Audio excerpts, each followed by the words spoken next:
Except for to welcome back to another video. I would like to appreciate everybody who's been, supporting, and really appreciate it. The reason why I'm doing the video is because somebody asked me in the comment section that can you do a video for us, for a person who's doing a final year and in preparation for getting a job. And like it felt very close to me, guys. So let's just get straight to business.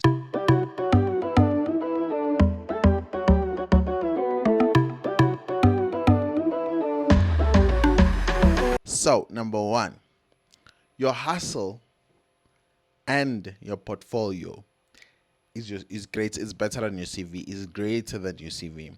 Look, you can be going to the best university and everything, and if you don't have something tangible to prove that you can do the work, trust me, they'll take someone who's a self-taught developer rather.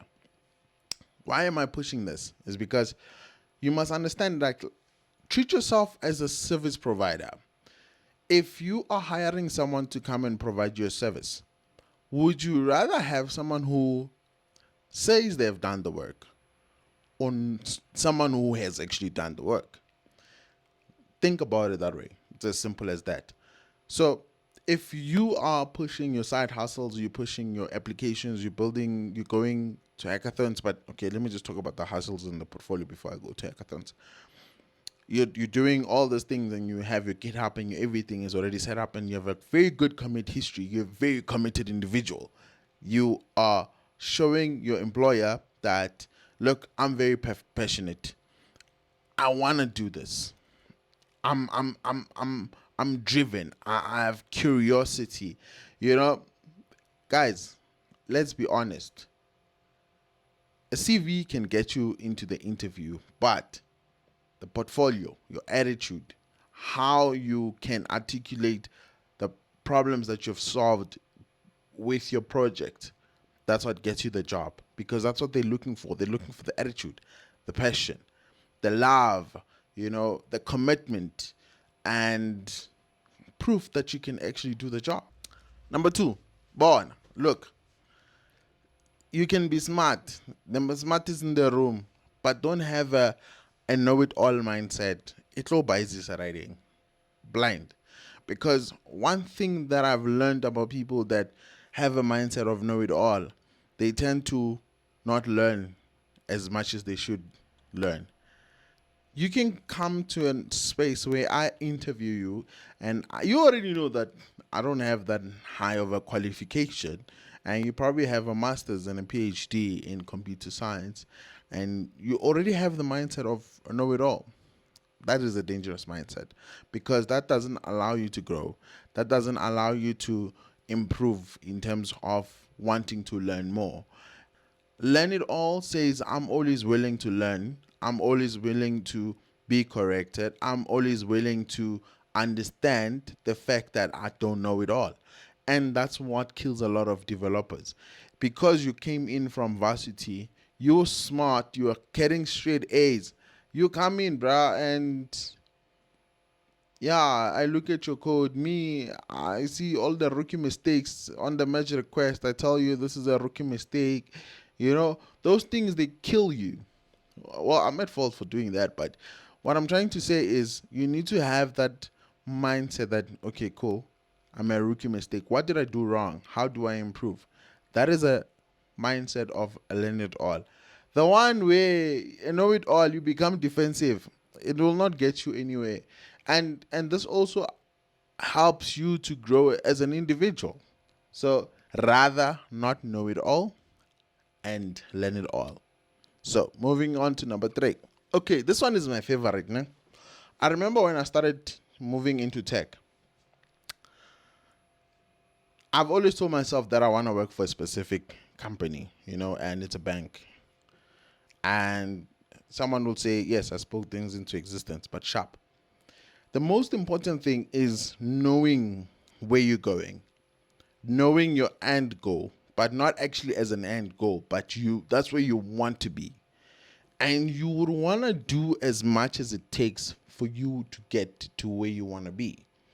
So meaning that it's important to know the right kind of companies that you want to go and work for. I have a different attitude when it comes to dev houses compared to going into corporate.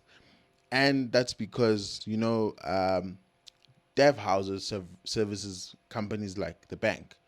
So you might as well just go to the source than go to the third.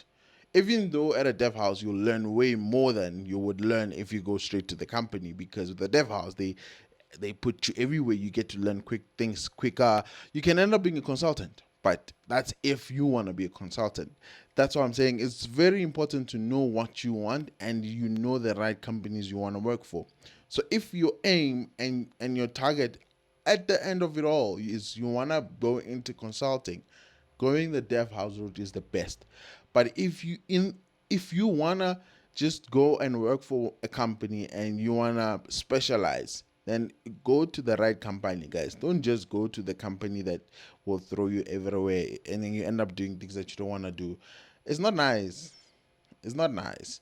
So I think for number three, the most important one is knowing which company or the right company that you want to go and work for, because that can uh, eliminate where you actually apply.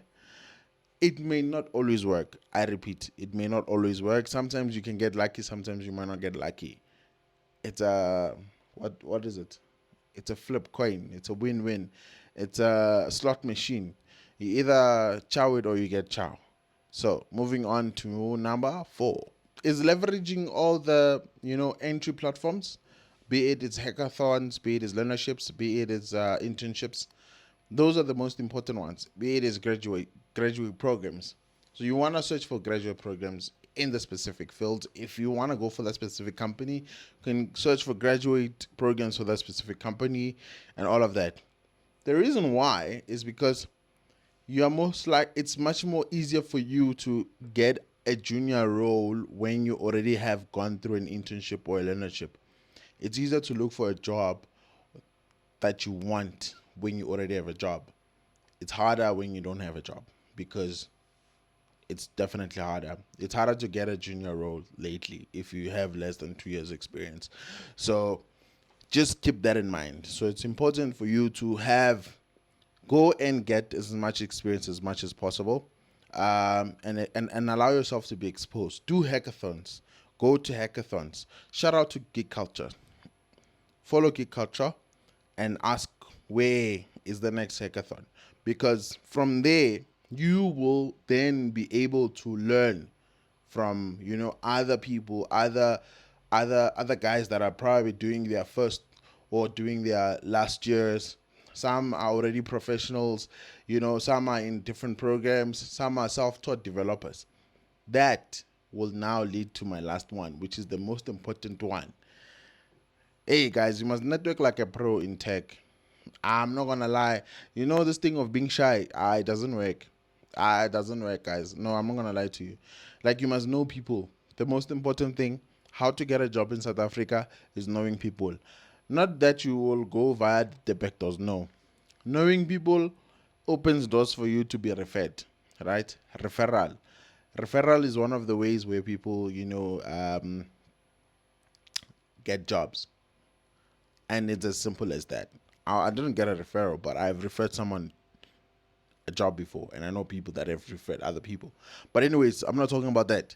What matters is you must go and network like a pro, like socialize. Like I mentioned, go to your hackathon, socialize. Go to your tech events, socialize. Go to meet up and then search what are the tech groups that are in South Africa that I could join. Go and check, dev houses. What events do they host on a monthly, on a weekly basis? Go into the corporates and then check what events do they host.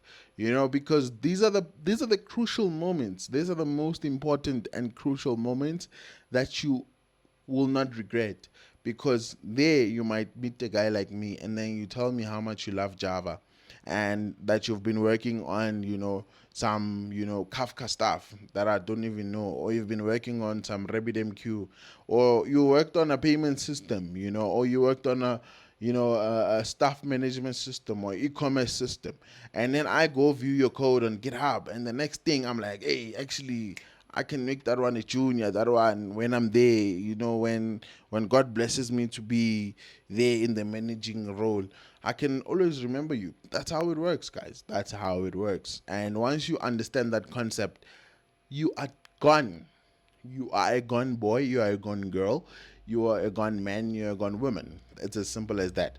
So that is my five five things that you need to do for you to get into the tech industry if you're doing your last year. Even if you're already, looking for a job, you can still do that. But yeah, thank you guys for tuning in. Cheers. Unfortunately, this wasn't a coffee session. Um, Even though I promised that it will be a coffee session. It's too hot to drink coffee. Anyways, cheers, guys. Thank you for the love.